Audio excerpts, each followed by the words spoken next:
अरमान और अबीरा का रिश्ता टूटते देख मनीषा ने तोड़ी चुप्पी। जी हाँ दोस्तों, ये रिश्ते के अपकमिंग एपिसोड में आप सभी देखने वाले, जहाँ पर पोद्दार हाउस में चारों का सच सामने आते ही सभी लोग नाराज़ होते हैं अबीरा से। लेकिन साथ ही साथ हम आपको बता दें कि अबीरा और अरमान के रिश्ते को लेकर फूफा सा कर देते हैं खुलासा और बता देते हैं सभी को कि अबीरा और अरमान की शादी कोई शादी नहीं है, इन्होंने एक झूठी शादी की है। सिर्फ 1 साल का कॉन्ट्रैक्ट है, 1 साल की डील। 1 साल होते ही ये दोनों अलग अलग हो जाएंगे और डिवोर्स ले लेंगे।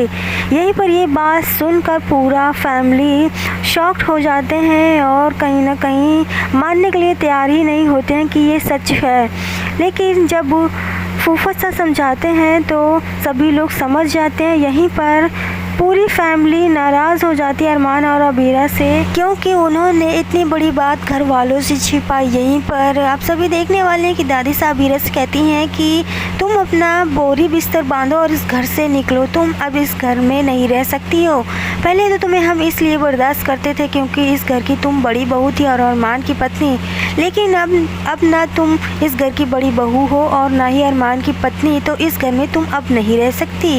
यहीं पर आप सभी देखने वाले हैं कि कैसे अरमान दादी साहब के पैरों पे गिरता है और कुछ मोहलत मांगता है कुछ दिनों की कि वो अबीरा को उस घर से ना निकाले, कुछ दिन उसे रहने दे। यहीं पर ये सब देखकर मनीषा का फूटता है गुस्सा मासा पर और मनीषा मासा से कहते हैं कि आप इसलिए अबीरा को इस घर से निकालें क्योंकि इन्होंने शादी जैसे पवित्र रिश्ते को मजाक उड़ाया है और हम सबसे झूठ बोलकर ये शादी की करके रखे हैं।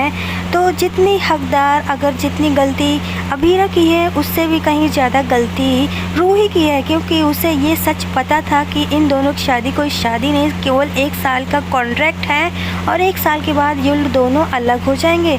और यहाँ पर बताती है मनीषा कि मुझे तो हमेशा से ही रूही के कुछ चाल चलन ठीक नहीं लग रहे हैं। रूही खुद ही अरमान और अबीरा के पीछे पड़ी हुई है, इन दोनों का रिश्ता टूट जाए ताकि रूही अरमान के साथ शादी कर सके। यहीं पर ये बात सुनकर पूरी फैमिली शॉक्ड हो जाती है और साथ ही साथ मनीषा कहती है कि अगर आपको अबीरा को घर से निकालना है तो रूही को भी निकाले, क्योंकि दोनों बराबर के हकदार हैं, दोनों की बराबर की गलती है। तो अब यहाँ पर देखना होगा खास क्या करती हैं दादी साहब, क्या रूही को भी सज़ा देती हैं या फिर नहीं। तो आगे के अपडेट्स जानने के लिए हमारे चैनल पर बने रहिए।